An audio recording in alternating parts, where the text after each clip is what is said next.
হয় তারা আল্লাহকে সবথেকে বেশি ভালোবাসেন। আল্লাহ সুবহানাহু ওয়া তাআলা কোরআনে হাকিমের মধ্যে বলেছেন, ওয়াল্লাযীনা আমানু আশাদ্দু হুব্বাল লিল্লাহ, যারা ঈমানদার তারা আল্লাহ তাআলাকে অধিক পরিমাণে ভালোবাসে। খুব ভালো করে বুঝবেন, যারা ঈমানদার তারা আল্লাহ সুবহানাহু ওয়া তাআলাকে অধিক পরিমাণে ভালোবাসে। আল্লাহ তাআলার ভালোবাসা কিভাবে অর্জিত হবে সেটাও আল্লাহ সুবহানাহু ওয়া তাআলা কোরআন হাকিমের মধ্যে বলে দিয়েছেন। সূরা আলে ইমরানের 31 নম্বর আয়াতে আল্লাহ বলেন, কুল ইন কুনতুম তুহিব্বুনাল্লাহা ফাত্তাবিউনি ইউহিব্বুকুমুল্লাহ। হে নবী, আপনি দুনিয়ার মানুষদেরকে বলে দিন, তারা যদি আমি আল্লাহর ভালোবাসা এবং মহব্বত পেতে চাই তাহলে তারা যেন আপনি নবীকে অনুসরণ করে অনুকরণ করে। ইন কুনতুম তুহিব্বুনাল্লাহা ফাত্তাবিউনি, রাসূল আপনার আনুগত্য অনুসরণ যেন তারা করে। তাহলে কি হবে? আল্লাহ তাআলার ভালোবাসা লাভ হবে। আর আল্লাহ তাবারাকা ওয়া তাআলা বান্দার আমলনামায় যত গুনাহ আছে সবগুলো আল্লাহ মাফ করে দেবেন। আল্লাহু গফুরুর রহিম, আল্লাহ তাআলা ক্ষমাশীল এবং করুণাময়। রাসূল করিম সাল্লাল্লাহু আলাইহি ওয়াসাল্লামের আনুগত্য, এটা একজন মুসলমানের উপরে অর্পিত দায়িত্ব। নবীজির আনুগত্য কিভাবে হবে? নবীজিকে মহব্বত করতে হবে। নবীজির মহব্বত লাভ হবে নবীজির আদর্শের উপরে জীবন যাপন করলে। তিনটা জিনিস নবীজির মহব্বত পেতে হলে, নবীজির আনুগত্যতা নিজের ভিতরে নিয়ে আসতে হলে, এক নম্বর কাজ হলো নবী আলাইহিস সালাতু ওয়াস সালাম যে আদর্শ দুনিয়াতে নিয়ে আসছিলেন, আদর্শ মোতাবেক জীবন যাপন করতে হবে, যেটাকে আমরা বলি সুন্নাত। সুন্নাত মানে, সুন্নাত শব্দের অর্থ হলো তরিকা, পদ্ধতি, আদর্শ। তো নবীজির আদর্শ মোতাবেক জীবন যাপন করা। দুই নম্বর হচ্ছে নবী আলাইহিস সালাতু ওয়াস সালাম যাদেরকে মহব্বত করতেন, ভালোবাসতেন, যাদের মহব্বত করার কথা নবীজি বলেছেন, ভালোবাসার কথা বলেছেন, তাদেরকে ভালোবাসা। তিন নম্বর হচ্ছে নবী করিম সাল্লাল্লাহু আলাইহি ওয়াসাল্লামের উপরে বেশি বেশি দরুদ শরীফ পাঠ করা। সুতরাং আজকে আমরা এই বিষয়গুলোর ভিতর থেকে নবীজির উপরে দরুদ শরীফ পাঠ করার কি লাভ, গুরুত্ব কি এবং তার ফজিলত কি সে সম্পর্কে আমরা আলোচনা করব ইনশাআল্লাহ। দরুদ শরীফ পাঠ করা, নবীজির উপরে সালাত পাঠ করা এত গুরুত্বপূর্ণ কাজ যে এই কাজটি স্বয়ং আল্লাহ রাব্বুল আলামিন করেন, ফেরেশতারা করেন। কুরআন হাকিমে সূরা আহজাবের 56 নম্বর আয়াত আল্লাহ বলেন, ইন্নাল্লাহা ওয়া মালাইকাতাহু ইউসাল্লুনা আলান নবী ইয়া আইয়ুহাল্লাযীনা আমানু সাল্লু আলাইহি ওয়া সাল্লিমু তাসলিমা। হে ঈমানদারেরা, শুনে রাখো, নিশ্চয় আল্লাহ তার নবীর উপরে রহমত প্রেরণ করেন, রহমত নাজিল করেন। সালাত পড়া, এটা যদি আল্লাহ তাআলার দিকে সম্বন্ধ হয় তখন এর দ্বারা উদ্দেশ্য হয় রহমত নাজিল করা। তো আল্লাহ নবীর উপরে রহমত নাজিল করেন, ফেরেশতারা রহমতের জন্য দোয়া করেন। আর হে মুমিনেরা, তোমরা রাসূল করিম সাল্লাল্লাহু আলাইহি ওয়াসাল্লামের উপরে দরুদ শরীফ পাঠ করো, সালাম পাঠ করো। এবং দরুদ শরীফ পাঠ করা এত বড় গুরুত্বপূর্ণ কাজ সুনানে ইবনে মাজার মধ্যে আছে। 400 নম্বর হাদিস, সুনানে ইবনে মাজাহ। রাসূল করিম সাল্লাল্লাহু আলাইহি ওয়াসাল্লাম বলেন, লা সালাতা লিমান লাম ইউসাল্লি আলান নবী সাল্লাল্লাহু আলাইহি ওয়াসাল্লাম। নামাজের ভিতরে যদি কোনো মানুষ দরুদ শরীফ পাঠ না করে তাহলে তার নামাজ পরিপূর্ণ হবে না। সুবহানাল্লাহ বলেন। নামাজের ভিতরে আমরা শেষ বৈঠকে, ফরজ হোক, সুন্নাত হোক, ওয়াজিব হোক, নফল হোক, যে কোনো নামাজের শেষ বৈঠকে যখন আমরা বসি, প্রথমে আত্তাহিয়াত পড়তে হয়, তারপরে কি পড়তে হয়? দরুদ শরীফ পড়তে হয়, তারপরে দোয়া মাসুরা পড়তে হয়। এই দরুদ শরীফ যদি কোনো ব্যক্তি না পড়ে তাহলে তার নামাজ পরিপূর্ণ হবে না। নামাজ হবে না তা না, নামাজ হবে কিন্তু নামাজ পরিপূর্ণ হবে না। এজন্য আমাদের এর আমল হবে তো ইনশাআল্লাহ। দুই নম্বর, আমরা যত দোয়া করি, দিনে রাত্রে যখনই দোয়া করি, এই দোয়া কবুল হওয়ার জন্য শর্ত হচ্ছে দোয়ার শুরুতে অথবা শেষে অথবা মাঝে যে কোনো এক জায়গায় নবীজির উপরে দরুদ থাকতে হবে। সুনানে তিরমিজির মধ্যে হযরতে ওমরে ফারুক রাদিয়াল্লাহু তাআলা আনহু তিনি বলেন, ইন্না দুআ মাওকুফুন বাইনাস সামাই ওয়াল আরদি হাত্তা তুসাল্লি আলা নাবিয়্যিকা। হযরত ওমরে ফারুক রাদিয়াল্লাহু তাআলা আনহু বলেন যে বান্দা যত দোয়া করে এই দোয়া আসমান এবং জমিনের মাঝখানে লটকানো থাকে, ঝুলন্ত অবস্থায় থাকে। এটা কবুল হয় না, দোয়া কবুল হয় না, হবেও না যতক্ষণ পর্যন্ত তুমি নবী করিম সাল্লাল্লাহু আলাইহি ওয়াসাল্লামের উপরে দরুদ শরীফ পাঠ না করবে। তাহলে আজকে এই জিনিসটা আমাদের কাছে পরিষ্কার হলো তো, যে দোয়া যখন আমরা করব, দোয়ার শুরুতে অথবা শেষে অথবা মাঝে যে কোনো একটা সময় আমাদেরকে দরুদ শরীফ পড়তে হবে। দরুদ শরীফ যদি আমরা না পড়ি আমাদের দোয়া কবুল হবে না। দরুদ শরীফ আপনি কোনটা পড়বেন এই নিয়ে অনেক মারামারি, কোনো মারামারির দরকার নাই। আমি বলি আপনি যেটা পারেন সেটাই পড়বেন, দরুদ শরীফ হলে হয়েছে। বুঝাইতে পারলাম কথাটা সহজ? আপনি যেটা জানেন সেটা পড়েন। তো সব থেকে ভালো দরুদ শরীফ উত্তম হচ্ছে আমরা নামাজের মধ্যে যে দরুদ শরীফ পড়ি। নামাজ উত্তম ইবাদত, সেই ইবাদতের মধ্যে রাসূল করিম সাল্লাল্লাহু আলাইহি ওয়াসাল্লাম যে দরুদ পাঠ করার কথা বলেছেন এটা সব থেকে উত্তম। এজন্য আপনি এই দরুদটা পড়েন।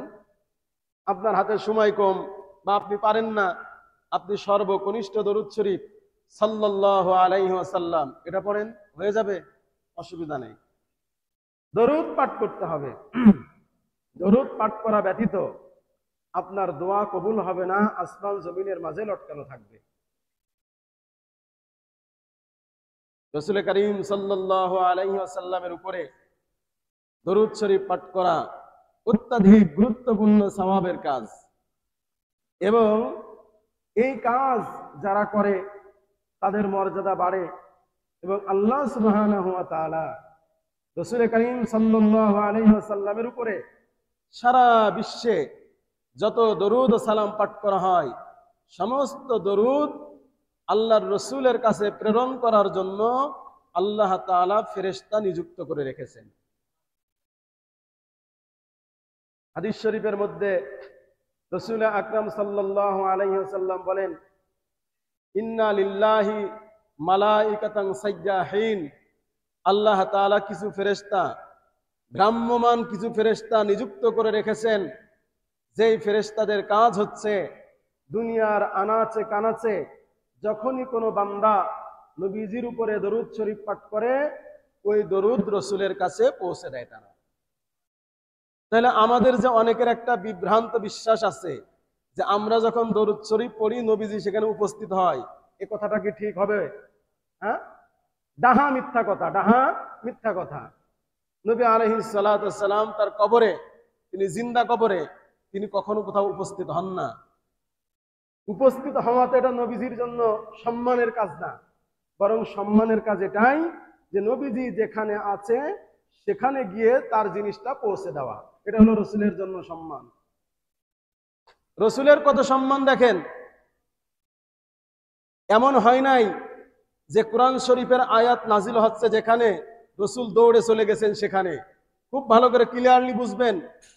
নবী আলাইহিস সালাতু ওয়াস সালাম মক্কায়, জিব্রাইল মক্কায়, নবীজি মদিনায়, জিব্রাইল মদিনায়, নবীজি সফরে, জিব্রাইল সফরে, নবীজি ঘরে, জিব্রাইল ঘরে, নবীজি মসজিদে, জিব্রাইল মসজিদে।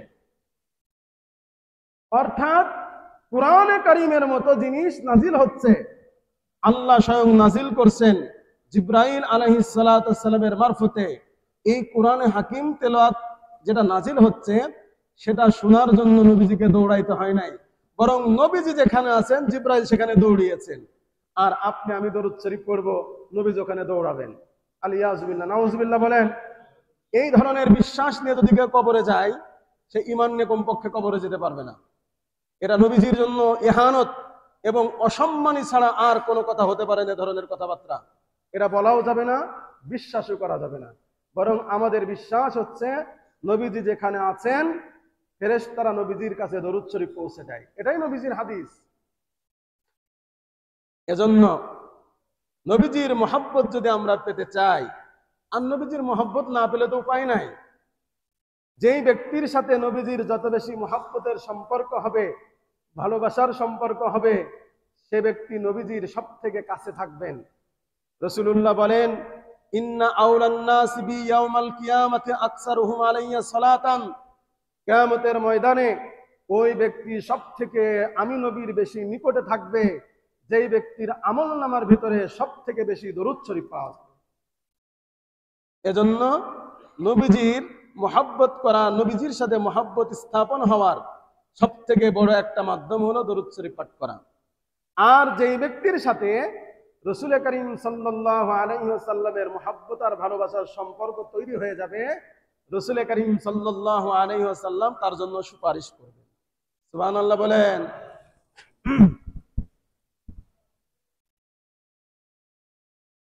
হাদিস শরীফের মধ্যে আছে, হযরতে আব্দুর রহমান ইবনে আউফ রাদিয়াল্লাহু তাআলা আনহু বলেন যে একদিন রাসূল করিম সাল্লাল্লাহু আলাইহি ওয়াসাল্লাম বের হলেন, ফাত্তাবাতুহু, আমিও নবীজির পিছনে পিছনে বের হলাম। বের হয়ে আমি বের হলাম, নবীজিও বের হয়েছেন। নবীজি যেতে যেতে একটা খেজুর বাগানের মধ্যে ঢুকলেন। আমিও নবীজির সাথে খেজুর বাগানের ভিতরে ঢুকলাম, কিন্তু দূরে দাঁড়ানো আছি। নবীজি কি করেন দেখব। তো দেখলাম হঠাৎ করে নবীজি সেজদায় পড়ে গেলেন এবং দীর্ঘ সময় সেজদা করলেন। তিনি বলেন যে খিফতু আও খাশিতু, তিনি বললেন আমি ভয় পেয়ে গেলাম যে না জানি মনে হয় এই অবস্থায় নবীজির ইন্তেকাল হয়ে গেছেন। এত লম্বা সেজদা। আব্দুর রহমান ইবনে আউফ রাদিয়াল্লাহু তাআলা আনহু বলেন আমি দাঁড়িয়ে আছি। কিছুক্ষণ পরে নবীজি মাথা উঠালেন। এরপরে আমাকে জিজ্ঞাসা করলেন, আব্দুর রহমান কি সমস্যা? আমি বললাম, ইয়া রাসূলুল্লাহ, এই ধারণা আমার হয়েছিল, তাই আমি অপেক্ষমান ছিলাম। নবীজি বললেন, শোনো, এই মাত্র জিবরাইল আমার কাছে আসছে, এসে বলছে যে ইয়া রাসূলুল্লাহ, আল্লাহ সুবহানাহু ওয়া তাআলা আপনাকে সুসংবাদ দিয়েছে, যে ব্যক্তি আপনার উপরে দরুদ শরীফ পাঠ করে স্বয়ং আল্লাহ রাব্বুল আলামিন তার উপরে রহমত নাজিল করেন। যে ব্যক্তি আপনার উপরে সালাম পাঠ করে তার জন্য আল্লাহ তাআলা স্বয়ং শান্তি বর্ষণ করেন। অপর হাদিসের মধ্যে রাসূল আকরাম সাল্লাল্লাহু আলাইহি সাল্লাম বলেন, যে ব্যক্তি একবার দরুদ শরীফ পাঠ করে, নবীজি বলেন, মান সাল্লা আলাইয়া সালাতান ওয়াহিদাতান সাল্লাল্লাহু আলাইহি আশরা, যে ব্যক্তি একবার আমি নবীজির উপরে দরুদ শরীফ পাঠ করবে, আল্লাহ রাব্বুল আলামিন তার উপরে 10টা রহমত বর্ষণ করবেন। ওয়াহুত্তাত আনহু আশারু খাতিয়াতিন, তার আমলনামা থেকে 10টা গুনাহ আল্লাহ তাআলা মাফ করে দেবেন এবং আল্লাহ তাআলা জান্নাতের মধ্যে তার 10টা মর্যাদা বাড়িয়ে দিবেন। হাদিস শরীফের মধ্যে এটাও আছে যে বান্দা যখন দরুদ শরীফ পাঠ করে স্বয়ং আল্লাহ এবং ফেরেশতারা তার উপরে রহমত নাজিল করতে থাকেন। আল্লাহ নাজিল করেন, ফেরেশতারা রহমতের জন্য দোয়া করতে থাকেন। রাসূল করিম সাল্লাল্লাহু আলাইহি ওয়াসাল্লাম একটা আমল আমাদেরকে শিখিয়েছেন। যারা উপস্থিত আছেন, এমন কেউ আছেন যে আমার রাসূলের সুপারিশ দরকার নাই? আছেন? সবার দরকার আছে? আমলটা করবেন ইনশাআল্লাহ। শিখিয়ে দিই, আমলটা শিখিয়ে দিই, করেন। হাসরের ময়দানে রাসূলের সুপারিশ নসিব হবে। রাসূলের সুপারিশ নসিব না হলে তো উপায় নাই। আপনি কোনো উপায় খুঁজে পাবেন না, রাস্তা খুঁজে পাবেন না পার হওয়ার জন্য। এজন্য যেই কাজগুলোর দ্বারা রাসূলের সুপারিশ লাভ হবে, ওই কাজগুলো আমাদেরকে করতে হবে। এর ভেতরে একটা আমল হইল, বিশেষ একটা দরুদ শরীফ আছে হাদিসের কিতাবের মধ্যে, মুসনাদ আহমদের মধ্যে আছে, 19999 নম্বর হাদিস। রাসূল আকরাম সাল্লাল্লাহু আলাইহি ওয়াসাল্লাম বলেন, মান সাল্লা আলা মুহাম্মাদিন ওয়া ক্বালা আল্লাহুম্মা আনজিলহুল মাকআদাল মুকাররাবা ইনদাকা ইয়াউমাল কিয়ামাহ ওয়াজাবাত লাহু শাফাআতি। বিশ্বনবী বলেন, যে ব্যক্তি আমি নবীর উপরে দরুদ শরীফ পাঠ করবে এবং বলবে আল্লাহুম্মা আনজিলহুল মাকআদাল মুকাররাবা ইনদাকা ইয়াউমাল কিয়ামাহ, এই দরুদ শরীফটা এভাবে বিভিন্ন কিতাবের মধ্যে লেখা আছে, আল্লাহুম্মা সাল্লি আলা মুহাম্মাদিন ওয়া আনজিলহুল মাকআদাল মুকাররাবা ইনদাকা ইয়াউমাল কিয়ামাহ, এ পর্যন্ত। বিশ্বনবী বলেন ওয়াজাবাত লাহু শাফাআতি, তার জন্য আমার সুপারিশ ওয়াজিব হয়ে যাবে। আল্লাহ আল্লাহ। কেউ যদি না পারেন, আরেকটা ছোট্ট দরুদ শরীফ, আরেকটা হাদিসের মধ্যে আছে, সহজ আমলের কথা আছে হাদিসের মধ্যে।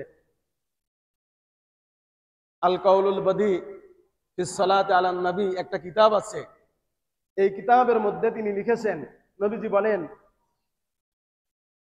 মান সাল্লা আলা মুহাম্মাদিন, যে ব্যক্তি সকালবেলা ফজরের নামাজের পরে সকালবেলা 10 বার নবীজির উপরে দরুদ শরীফ পাঠ করবে এবং সন্ধ্যাবেলা নবীজির উপরে 10 বার দরুদ শরীফ পাঠ করবে, নবীজি বলেন ওয়াজাবাত লাহু শাফাআতি, তার জন্য আমার সুপারিশ ওয়াজিব হয়ে যাবে। এটা মনে হয় আমাদের জন্য আর একটু সহজ হলো, কি বলেন? আগেরটা না পারলেও কমপক্ষে যে কোনো দরুদ শরীফ সকালবেলা 10 বার আর সন্ধ্যাবেলা 10 বার পড়তে পারবো না ইনশাআল্লাহ? এই চেষ্টা তো অবশ্যই করতে হবে, অবশ্যই করতে হবে। এটাই তো আমাদের কাজ। এই আমলগুলা নিয়েই যদি আমরা হাসরের ময়দানে যেতে পারি তাহলেই তো আমরা লাভবান।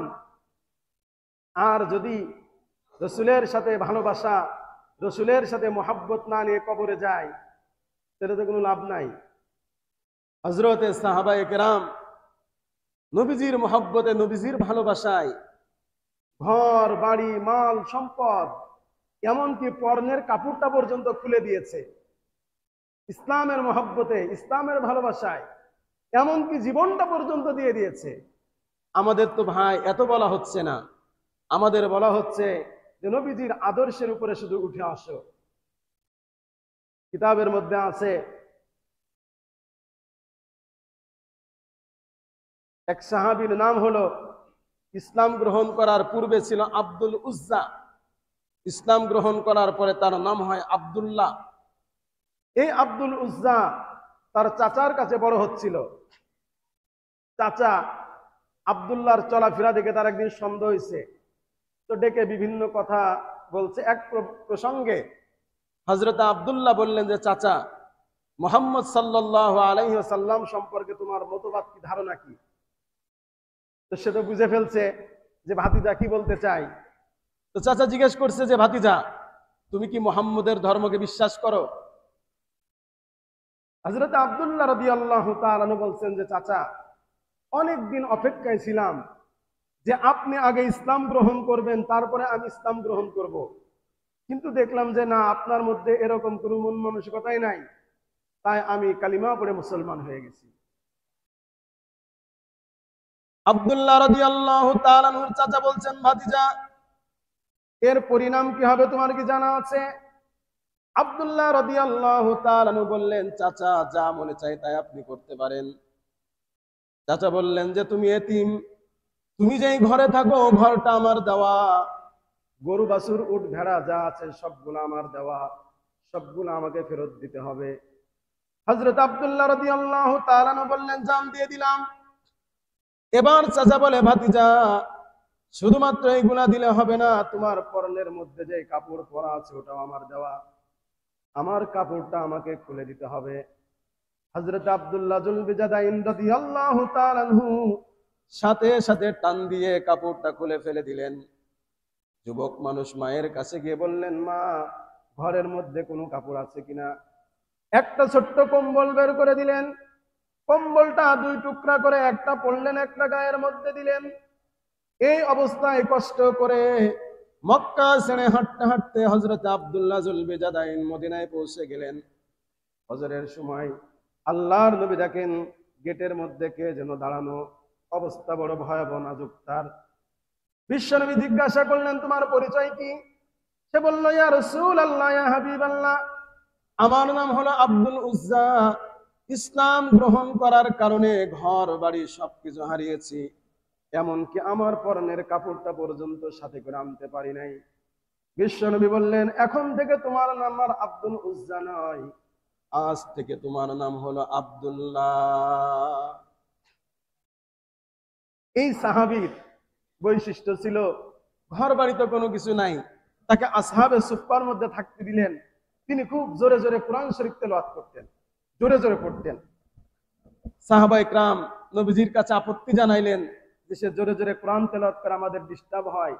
বিশ্বনবী বললেন, তাকে বাধা দিও না, ওর ঈমানটা বড় দামি ঈমান, সে ইসলামের মহব্বতে, আমার মহব্বতে ঘর বাড়ি কিছুই আনতে পারে নাই, এমনকি পরনের কাপড়টা পর্যন্ত আনতে পারে না।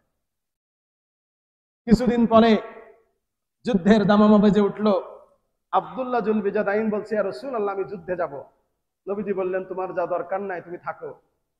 হযরত আব্দুল্লাহ জুল বিজাদাইন বললেন, ইয়া রাসূলুল্লাহ, আমি তো চাই আমার জীবনকে ইসলামের জন্য কুরবান করে দিতে, আর আপনি আমাকে বাধা দিচ্ছেন।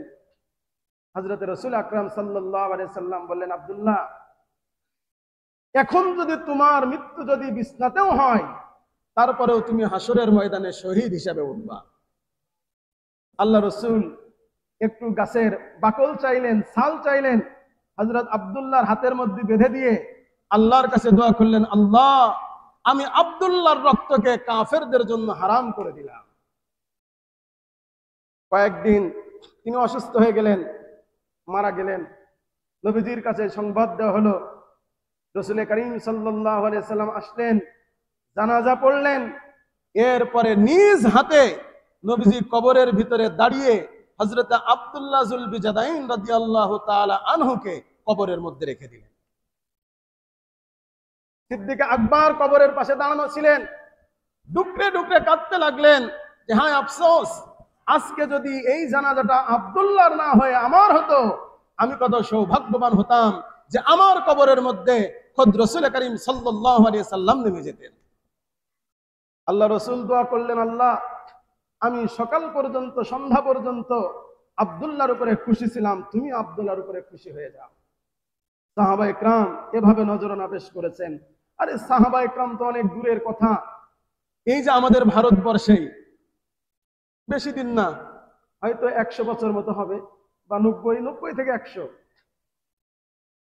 রাজপাল নামে একজন ব্যক্তি, এক মালউন হিন্দু, একটা বই লিখেছিল। বইয়ের নাম হলো রঙ্গিলা রসুল। নাউজুবিল্লাহ বলেন। আল্লাহর রসুলের চরিত্র তার ভিতরে কুৎসিত ভাবে সে উঠিয়ে ধরেছিল। তাম পাক ভারত উপমহাদেশের মুসলিম জনতা খেপে গেলেন, ওলামা ইকরাম খেপে গেলেন, এটা তো হতে দেওয়া যায় না। এই অমুসলিমদের কাজই হলো মাঝে মাঝে এরা মাথা ছাড়া দিয়ে উঠবে আর মুসলমানদের সাথে হট্টগোল লাগানোর চেষ্টা করবে। কথা বলেন ঠিক না বেঠিক? এই যে এখন শুরু হয়েছে। আচ্ছা, আপনারা বলেন তো, বাংলাদেশের কোন জায়গায় হিন্দু নির্যাতিত হচ্ছে? কোন জায়গায় হচ্ছে? কথা বলেন না কেন? কোথাও হচ্ছে। কিন্তু ইলেকট্রনিক্স মিডিয়া, প্রিন্ট মিডিয়া, বিশেষ করে আমাদের পার্শ্ববর্তী রাষ্ট্র ভারত, একবারে আশ্বিন মাসের কুকুরের মতো পাগল হয়ে গেছে বলতে গেলে। সব জায়গায় ছড়াচ্ছে যে বাংলাদেশের সংখ্যালঘুরা নির্যাতিত। এবং এটা শুধুমাত্র তারা করে ক্ষান্ত নয়। আপনারা দেখেছেন কিনা জানি না, আল্লাহ তাআলা যে কোরআন হাকিম নাজিল করেছেন, এই কোরআন হাকিমকে তারা তাদের মূর্তির পায়ের নিচে দিয়েছে। নাউজুবিল্লাহ বলবেন না? এবং তারা নগ্ন ভাবে আমাদের দেশের উপরে তো বারবার হামলা করেছেই, নগ্ন হামলা। এমনকি আপনারা দেখেছেন যে আমাদের যে কি বলে, ভারতে আমাদের যে উপরাষ্ট্রদূতের বাসভবন ছিল, সেখানে তারা হামলা করেছে, ভাঙচুর করেছে। আমাদের জাতীয় পতাকা, লাল সবুজের পতাকায় তারা আগুন দিয়েছে। এটা সামান্য দুঃখের কথা নাকি খুব বেশি দুঃখের কথা? ওরা কি চায়? ওরা চায় এ দেশটাকে দখল করে নিতে। ওরা চায় এদেশের স্বাধীনতার সার্বভৌমত্বকে হরণ করতে। আমরাও বলে দিতে চাই, বাংলাদেশ এখন 8 কোটি মুসলমানের বাংলাদেশ নয়, বাংলাদেশ এখন 17 কোটি মুসলমানের বাংলাদেশ। বাংলাদেশের লাল সবুজের মানচিত্রের দিকে যদি তোমরা তাকাও, তোমাদের 7 সিস্টার ঠিক থাকবে না। কথা বলেন ঠিক কিনা? ওটাকেও আমরা ভেঙ্গে তছনছ করে দেব। ওই শক্তি, ওই ইমানি শক্তি এদেশের মুসলমানদের আছে না নাই? আছে বলেই ভাষা আন্দোলন করে ভাষা ছিনিয়ে নিয়ে আনতে সক্ষম হয়েছে। 9 মাস রক্তক্ষয়ী যুদ্ধ করে এদেশের লাল সবুজের পতাকা ছিনিয়ে আনতে সক্ষম হয়েছে। 24 জুলাইতে রক্ত ঝরিয়ে নতুন স্বাধীনতা আনতে সক্ষম হয়েছে। সুতরাং যতবারই এদেশের উপরে হামলা হবে, এদেশের মুসলমানেরা তাওহীদ জনতা বুকের রক্ত ঢেলে এদেশের স্বাধীনতা সার্বভৌমত্ব অক্ষুণ্ণ রাখার চেষ্টা করে যাবে ইনশাআল্লাহ। লাভ নাই, করে লাভ নাই। এক আলিমউদ্দিনরাই তো ঠেকাইতে পারো নাই, আর এই কোটি কোটি মুসলমানকে কেমনে করে ঠেকাবা? রঙ্গিলা রসুল দেখার পরে উলামায়ে কেরাম বক্তব্য দিলেন, এর তো সাইজ করা দরকার। একটা জিনিস মনে রাখবেন, নবীজির হাদিস, মান সাব্বা নাবিয়্যান ফাকতুলুহু, যে ব্যক্তি বিশ্ব নবীকে গালি দিবে তার একমাত্র বিধান হলো তাকে হত্যা করে দুনিয়ার থেকে বিদায় করে দাও। রঙ্গিলা রসুল দেখার পরে, এই ভাষণ হওয়ার পরে একটা ছেলে 19 বছর খুব বেশি বয়স হবে, পেশায় ছিল কাঠমিস্ত্রি, একবারে মূর্খ একটা ছেলে, তার ভিতরে আগুন জ্বলে উঠলো, ঈমানে আগুন। আমার নবীকে নিয়ে ছিনিমিনি খেলবে আর আমি ঘরের মধ্যে বসে থাকবো, তা তো হতে পারে না। মায়ের কাছে চলে গেলেন, এতিম সন্তান। মাকে বললেন, মা আমাকে বিদায় দাও। যেই ব্যক্তি আল্লাহর রসুলকে অপমান করেছে তার প্রতিশোধ আমি নিতে চাই। মা বললেন, চলে যাও। মা কেমন মা? মা বললেন, চলে যাও। আলিমউদ্দিন তার নাম, ছোট্ট একটা ছুরি নিয়ে আসলেন ইন্ডিয়াতে, কলকাতায়। লোকদেরকে জিজ্ঞাসা করলেন রাজপাল কোথায় থাকে। তারা দেখিয়ে দিল, এই যে রাজপালের লাইব্রেরি, এবং সে ওখানে উপস্থিত ছিল।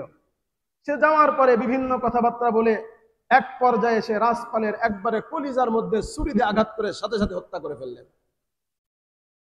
পুরা ভারতবর্ষ অগ্নি জ্বলে উঠল, কিন্তু এই আলিমউদ্দিন পালাই না। স্বাভাবিক, পুলিশ আসছে, ধরছে, কোনো কথা নেই, তাকে কোর্টের মধ্যে দাঁড় করানো হলো। ভারতবর্ষের যত বড় বড় লয়ার ছিল, আল্লামা ইকবাল, আমাদের বাংলাদেশের শেরে বাংলা একে ফজলুল হক সহ সবাই তার পক্ষে দাঁড়িয়ে গেল। আর তাকে বলল যে তুমি একটা কথা বলবা, বাঁচার তো উপায় নাই, তুমি যেহেতু হত্যা করেছো প্রমাণিত, তোমাকে তো ফাঁসি দেবে, তুমি একটা কথা যদি শুধুমাত্র বলো তাহলে তুমি বেঁচে যাবা। বলে কি বলতে হবে? বলে যে তুমি বলবা রাজপালকে যখন আমি হত্যা করি আমার মাথা ঠিক ছিল না, কারণ যার মাথা ঠিক থাকে না ওর কোনো বিচার নাই, আমার মাথা ঠিক ছিল না। আলিমউদ্দিন বললো যে তোমাদের মা বাবা এই মিথ্যা বলার জন্য লেখাপড়া শিখিয়েছে? বলে যা বলার আমি বলবো।